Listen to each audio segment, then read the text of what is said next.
Assalamualaikum warahmatullahi wabarakatuh. Perkenalkan, kami dari kelompok 7 mata kuliah Fikih Perbankan Syariah. Pada kali ini dan kesempatan ini kami akan memaparkan hasil materi kami. Sebelum itu kami akan memperkenalkan nama kami. Saya sendiri Uswatun Hasanah 12007015. Perkenalkan, nama saya Sindi Nurhaliza 12007165. Kami dari kelas 4E. Pengertian murabaha.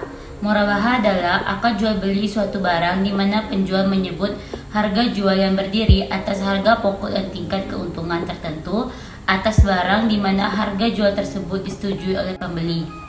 Dalam akad murabaha, penjual dalam hal ini adalah bank harus memberitahu harga produk yang dibeli dan menentukan tingkat keuntungan sebagai tambahannya. Saat ini, produk inilah yang paling banyak digunakan perbankan syariah. Yang pertama, murabaha adalah mekanisme penanaman modal jangka pendek dan pembagian untung rugi atau bagi hasil. Yang keempat, murabaha tidak mengizinkan bank Islam untuk turut campur dalam manajemen bisnis karena bank bukanlah partner dengan klien, tetapi hubungan mereka adalah hubungan kreditur dengan debitur.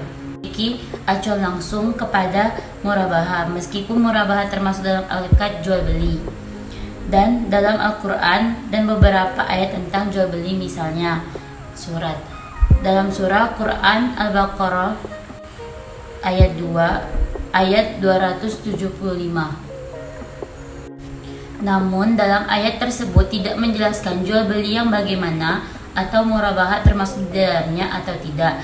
Jadi belum ada landasan Al-Quran yang menyatakan bahwa secara langsung tentang murabaha.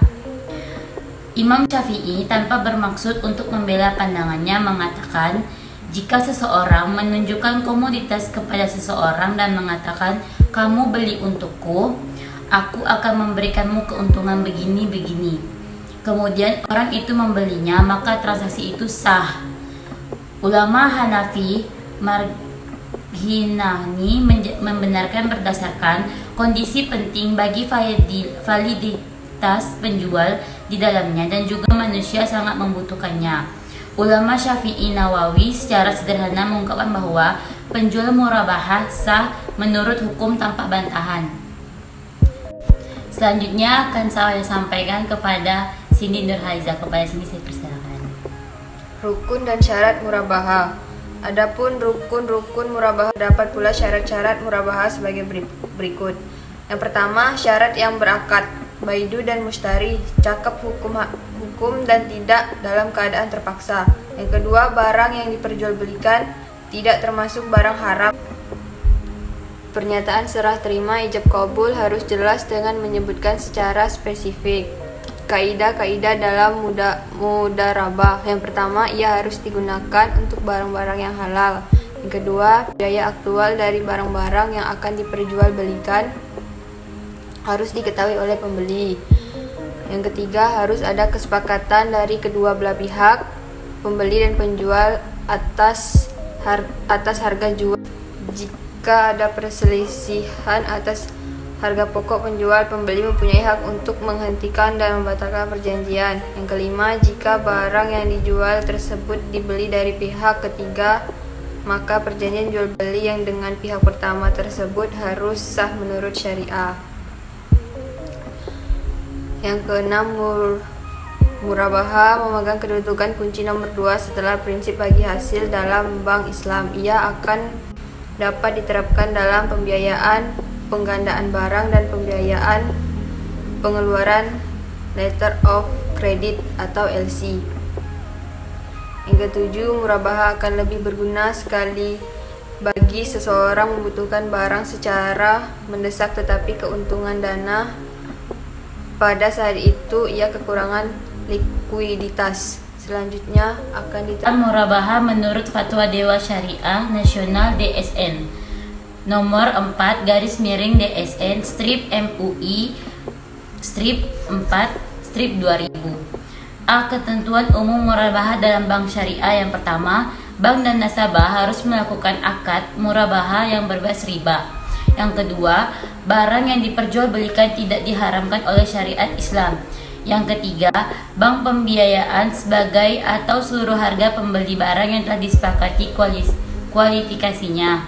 Yang keempat, bank membeli barang yang diperlukan nasabah atas nama bank sendiri dan pembelian itu harus sah dan bebas riba.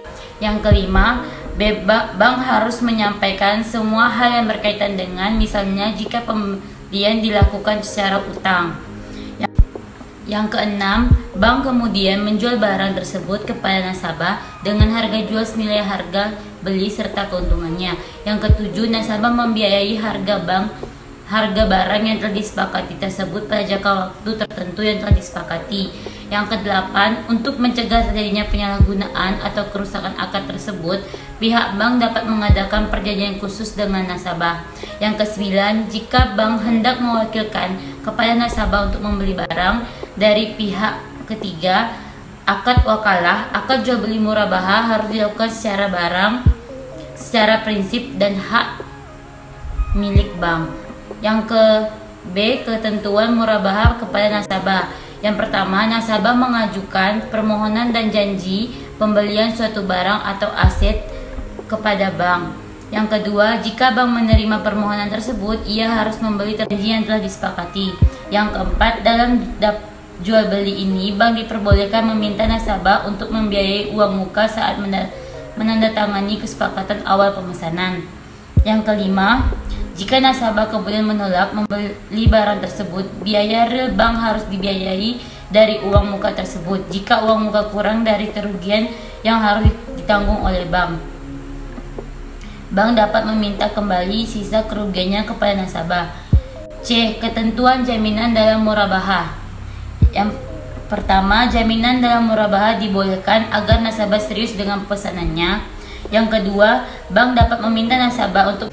Yang D. Ketentuan hutang dalam murabaha. Yang pertama, secara prinsip penyelesaian hutang dalam transaksi murabaha tidak ada kaitannya dengan transaksi lain yang dilakukan nasabah dengan pihak ketiga atau barang tersebut.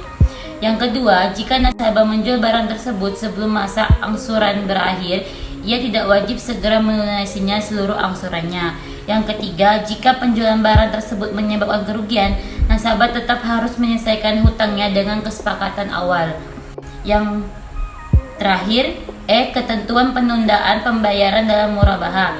Yang pertama, nasabah yang memiliki kemampuan membiayai tidak dibenarkan menunda penyelesaian hutangnya. Yang kedua, jika nasabah menunda-nunda pembayaran dengan sengaja atau jika salah satu pihak tidak menunaikan kewajibannya, maka penyelesaiannya dilakukan melalui badan arbitrasi syariah setelah tidak tercapainya kesepakatan. Melalui kesimpulan akan disampaikan oleh Cindy Nurhaliza. Jadi kesimpulannya adalah murabaha adalah menjual suatu barang dengan menegaskan harga belinya kepada pembeli dan pembeli pembayaran dengan harga yang lebih sebagai laba. Murabaha sebagaimana yang digunakan dalam perbankan syariah prinsipnya didasarkan pada dua elemen pokok, yaitu harga beli serta biaya yang terkait dan kesepakatan atas markup atau laba. Sekian dari kami, kelompok 7. Bila ada kekurangan ataupun ada salah kata, mohon dimaafkan. Terima kasih. Wassalamualaikum warahmatullahi wabarakatuh.